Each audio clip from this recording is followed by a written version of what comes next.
तो कहानी शुरू होती है और हमें समंदर के बिल्कुल बीचों बीच एक कश्ती को दिखाया जाता है जिस पर एक आदमी था और वो काफी अरसे से इस कश्ती पर रह रहा था, अपनी मर्जी से नहीं बल्कि मजबूरी में। इसका नाम मैरिनर होता है। इसने इस कश्ती को बिल्कुल अपने घर की तरह बनाया हुआ था और यहाँ इसे इसलिए रहना पड़ रहा था क्योंकि ये वो वक्त है जब सारे ग्लेशियर्स पिघल गए हैं और पानी का लेवल काफी बढ़ गया है, जिस वजह से जमीन का तो नामो निशान तक नहीं रहा, वो बिल्कुल खत्म हो चुकी। तो अब ऐसे में वो लोग जो जिंदा बचे हैं वो कश्तियों और बहरी जहाजों में रहकर समंदर में भटक रहे हैं, मगर इन्हें अभी भी उम्मीद है कि दुनिया के आखिरी हिस्से में ठोस जमीन मौजूद है जहाँ जाकर ये लोग आबाद हो सकते हैं और आसानी से वहाँ जिंदगी गुजार सकते हैं। इसके बाद मैरिनर खाने की तलाश में पानी में जाता है मछली वगैरह पकड़ने के लिए। काफी देर तक ढूंढने के बाद भी उसे कुछ नहीं मिलता तो वो वापिस अपने कश्ती पर आ जाता है। तभी उसे एक दूसरी कश्ती नजर आती है तो वो उस कश्ती के मालिक से बात करता है। वो कहता है कि समंदर का ये असूल है कि जब दो अजनबी समंदर में मिलते हैं तो वो एक दूसरे की मदद करते हैं, एक दूसरे के साथ अपना सामान अदली बदली कर सकते हैं। मगर वो दूसरा आदमी मना कर देता है कि नहीं, मैं तुम्हारे साथ अपना कोई भी सामान बदलना नहीं चाहता, ना ही मुझे तुम्हारी मदद की जरूरत है। जिसके बाद वो अपनी कश्ती लेकर वहाँ से निकलने लगता है। दरअसल बात ये है कि उसने मैरिनर की कश्ती से माल्टे चुराए थे। उसे लग रहा था कि वो बहाने से मुझे अपने पास बुला रहा है तो बात ज्यादा ना बढ़े इसलिए वो जाना ही जरूरी समझता। इतनी ही देर में वहाँ कुछ समुद्री लुटेरे भी आ जाते हैं। फिर वो कश्ती वाला आदमी जब थोड़ी ही दूर जाता है तो मैरिनर को उसके माल्टे दिखाकर चिढ़ाने लगता है, जो देख मैरिनर को काफी गुस्सा आता है और वो अपनी कश्ती तेजी से उसके पीछे भगाने लगता है।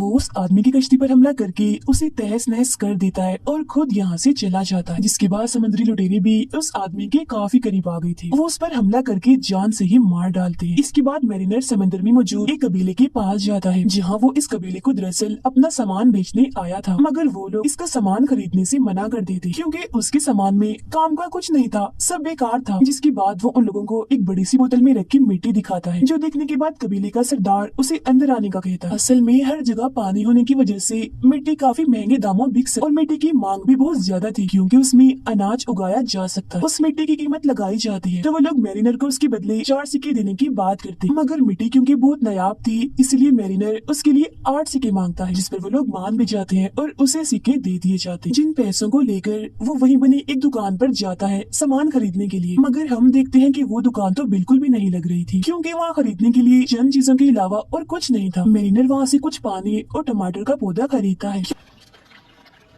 क्योंकि पानी की भी किल्लत थी और समंदर का पानी तो पिया ही नहीं जा सकता था। जिसके बदले में वो अपने आधे पैसे उस दुकान के मालिक को दे देता है। उसका नाम था हेलन। अब जब मैरिनर वहाँ से जा रहा था तो कबीले के कुछ लोग एक लड़की को लेकर उसके पास आते हैं और कहते हैं अगर तुम इस लड़की से शादी करोगे तो यहाँ से तुम जो चाहे ले जा सकते हो। अब कबीले के लोग ऐसा इसीलिए चाहते थे क्योंकि मैरिनर काफी बहादुर और ताकतवर था, जबकि उसके मुकाबले में इस कबीले के लोग बुज़दिल थे। इसीलिए उन लोगों का मानना था कि शादी के बाद मैरिनर का जो बच्चा होगा वो भी उसकी तरह ही बहादुर होगा, मगर वो इसके लिए साफ साफ मना करके वहाँ से जाने लगता है। जो देख कबीले वालों को लगता है कि जरूर मैरिनर कोई इंसान नहीं बल्कि जेल परी है क्योंकि वो इतने वक्त से अकेला अपनी कश्ती में भटक रहा था और आज अगर उसे मौका मिल रहा था शादी करने का तो उसने मना कर दिया, जबकि अगर वो सच में इंसान होता तो उसके लिए कभी इनकार न करता। तो वो लोग उसे वहाँ से जाने नहीं देते और उसे पकड़ लेते। तब उनमें से एक आदमी मैरिनर के कान के पीछे एक निशान देखता है जो कि जलपरियों के कानों के पीछे ही होता है। जो देख वो आदमी घबरा जाता है और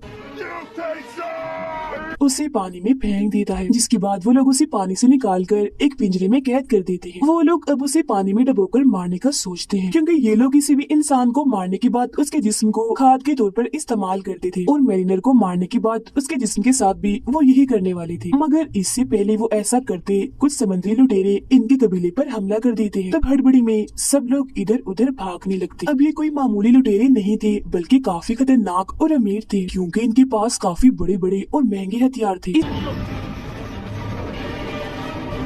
इसके अलावा उड़ने वाले कुछ जहाज भी थे जो कि इस वक्त में किसी के पास भी नहीं थे। वो लोग अपने हथियारों से कबीले पर लगातार गोलियां चलाते हैं जिस वजह से उस कबीले का बुरा हाल हो जाता है। वहाँ धुआं उठ रहा था, सब कुछ टूट गया था, पूरी तरह कबीला तहस नहस हो चुका था। फिर जब वो दुकान की मालिक हेलन मैरिनर को डूबते हुए देखती है तो उसके पास आती है और उसे कहती है मैं तुम्हें बचा सकती हूँ, मगर इसके लिए तुम्हें मुझे अपनी कश्ती पर ले जाना होगा। जिसके लिए वो मान जाता है। तब फौरन ही हेलन पिंजरे का ताला तोड़कर उसे बाहर निकाल देती। जिसके बाद वो हेलन और उसकी बेटी को वहाँ से निकाल कर अपनी कश्ती में ले आता है। अब यहाँ हमें पता चलता है कि हेलन की बेटी की कमर पर एक टैटू है जो कि दरअसल एक आइलैंड का नक्शा है और ये वो जगह है जहाँ ठोस जमीन है और ये लोग वहाँ आबाद हो सकते हैं। यहाँ हमें ये राज पता चलता है कि मैरिनर सच में एक जल परी ही है, इसीलिए वो पानी में सांस भी ले सकता है। वो हेलन से कहता है कि तुम या तुम्हारी बेटी में से किसी एक को मरना होगा क्योंकि हमारे पास पीने के लिए पानी बहुत ही थोड़ा है और अगर तुम दोनों में से कोई एक ना मरा तो प्यास की वजह से हम तीनों ही मर जाएंगे। ये सुनकर हेलन काफी परेशान हो जाती है पर वो कैसे भी करके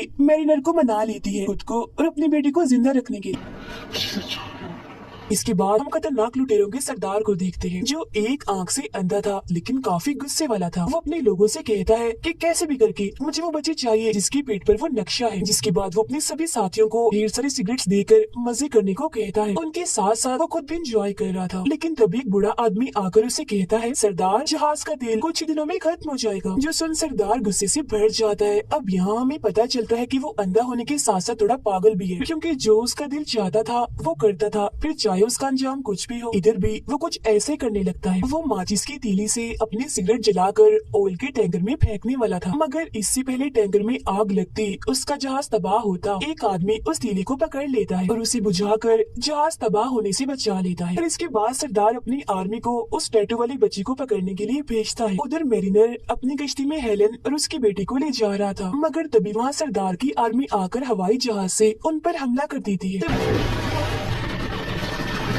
उनसे लड़ने के लिए हथियार लाने के लिए मैरिनर अपनी कश्ती के नीचे वाले हिस्से में जाता है। ये देख हेलन को लगता है कि शायद मैरिनर हमें छोड़कर भाग गया है, इसीलिए वो खुद ही एक हथियार से उन लोगों के जहाज पर हमला कर देती है। जब जैसे ही तीर उनके जहाज पर लगता है तो वो तबाह तो नहीं होता बल्कि रस्सी उस जहाज पर अटक जाती है जिससे अब लुटेरों का जहाज उनकी कश्ती के चारों तरफ घूमने लगता है। मगर तभी वहाँ मैरिनर आकर कैसे भी करके उस रस्सी को काट देता है जिससे लुटेरों का जहाज आजाद होकर वहाँ से चला जाता है। अब ऐसा करके हेलन ने उस हथियार का एक तीर गवा दिया था, इसीलिए मैरिनर उस पर और उसकी बेटी पर काफी गुस्सा करता है। सजा देने के लिए वो उन दोनों के बाल काट देता है जिसके बाद वो दोबारा से अपना सफर शुरू कर देते हैं। वो लोग आगे बढ़ ही रहे थे मगर तभी उन्हें पानी में एक जहाज दिखाई देता है जिसे देखकर हेलन कहती है हमें उस जहाज पर जाना चाहिए ताकि वहाँ से हमें खाने पीने के लिए कुछ मिल सके। अब हालांकि मैरिनर उस जहाज पर जाना तो नहीं चाहता था मगर वो हेलन की बात मानकर जहाज के मालिक के पास जाता है। वो वहाँ जाकर उसे पता चलता है कि ये दरअसल एक सौदागर है और वो यहाँ हेलन को खरीदने की बात करता है मगर इसके बदले में उसके पास मैरिनर को देने के लिए कुछ भी नहीं था। पर तभी वो मैरिनर को एक कागज दिखाता है। अब क्योंकि कागज की बहुत ही कमी थी और इस दौर में किसी के पास भी कागज नहीं था तो मैरिनर हेलन को उस कागज के बदले में आधे घंटे के लिए उस सौदागर के पास जाने का कहता है। और फिर जैसे ही हेलन उसके पास जाती है तो वो उसे लेकर जहाज के नीचे वाले हिस्से में आ जाता है। अभी वो गया ही था कि तभी उसके पीछे पीछे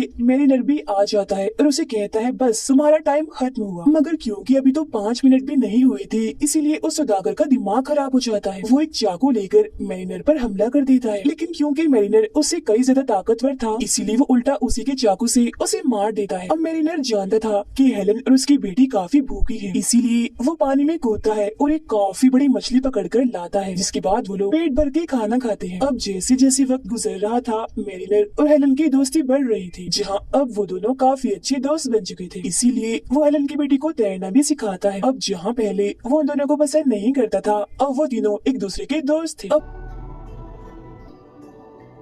इसी तरह एक दिन मैरिनर देखता है कि एक और कश्ती है जो उनकी कश्ती के पीछे है। अब उसे तो कुछ भी समझ नहीं आती कि ये कश्ती किसकी है मगर जब हेलन उस कश्ती को देखती है तो वो समझ जाती है कि ये समुद्री लुटेरों की है। वो इस बारे में मैरिनर को बताती है और ये भी कि ये लोग मेरी बेटी को लेने आए हैं क्योंकि उसकी पीठ पर एक ठोस जमीन का नक्शा है जो एक आइलैंड है। जो सुन मैरिनर कहता है मैं नहीं मानता, ये नामुमकिन है क्योंकि पूरी दुनिया तबाह हो गई है तो ये जमीन कैसे हो सकती है। जिस पर हेलन कहती है ये बात सच है, ये जमीन सच में मौजूद क्योंकि जब ये बच्ची मुझे मिली थी तो उसके हाथ में मिट्टी थी तो तुम खुद अंदाजा लगाओ कि मिट्टी तो सिर्फ जमीन पर ही मिल सकती है ना। तब यहाँ ये राज खुलता है कि वो बच्ची हेलन की अपनी बेटी नहीं है बल्कि वो उसे पानी में मिली थी जब वो डूब रही थी और तब हेलन ने उसकी जान बचाई थी। अब हेलन की ये बात सुनकर मैरिनर को काफी गुस्सा आ गया था इसीलिए वो हेलन को एक सबमरीन में बंद करके पानी की गहराइयों में ले जाता है। सबमरीन दरअसल एक छोटी कश्ती होती है जो हर तरफ से बंद होती है और सिर्फ समंदर की गहराइयों में जाने के लिए ही इसका इस्तेमाल किया जाता है। अब पानी की गहराइयों में आकर हेलन देखती है कि यहाँ नीचे आलीशान इमारतें हैं जो सब कुछ तबाह होने से यहाँ डूब गई हैं। फिर जब ये लोग वापस ऊपर आते हैं तो देखते हैं वो समुद्री लुटेरे इनके काफी करीब आ चुके हैं। वो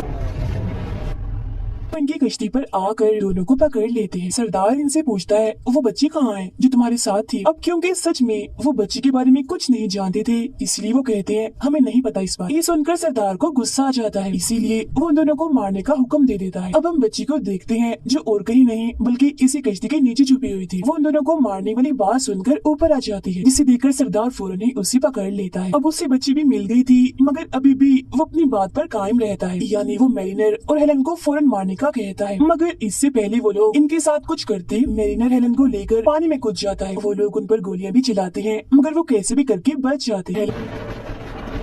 हेलन उसे कहती है मैं इंसान हूँ, मैं पानी में सांस नहीं ले सकती, जो सुनकर मैरिनर उसे अपना सांस देता है, क्योंकि जैसा कि मैंने आपको बताया वो मरमेड यानी जल परी था। फिर कुछ वक्त के बाद जब ये दोनों ऊपर आते हैं तो देखते हैं कि उन लुटेरों ने इनकी कश्ती को तबाह बर्बाद कर दिया है। मगर अब क्योंकि उनके पास कोई भी जहाज या कश्ती नहीं थी, इसलिए मजबूरन उन्हें उस तबाह हुई कश्ती पर ही आना पड़ता है। और इसके बाद ही वहीं बैठकर बातें करने लगते हैं। तब पानी में मैरिनर को कागज मिलता है, जो वही था जो सौदागर ने उसे दिया था हेलन के बदले। इस कागज पर भी उसी जमीन की तस्वीर बनी हुई थी, जो देख वो समझ जाता है कि सच में अभी भी जमीन का एक हिस्सा ऐसा है जहाँ मिट्टी है और वहाँ जिंदगी मुमकिन है। मगर उस जगह पर जाने का नक्शा और किसी के पास नहीं, बस उस बच्ची के पास है, यानी उसकी पीठ पर बना हुआ वो टैटू। इसीलिए मैरिनर फैसला करता है कि कुछ भी करके वो उस बच्ची को ढूंढ कर ही रहेगा। मगर उनके जहाज की हालत अब ऐसी नहीं थी कि वो इस पर सफर करते। इसके बाद एक आदमी हवाई गुब्बारे में आता है और हेलन को पुकारने लगता है। उसे देखते ही हेलन उसे पहचान लेती है, क्योंकि वो उसके कबीले का ही था।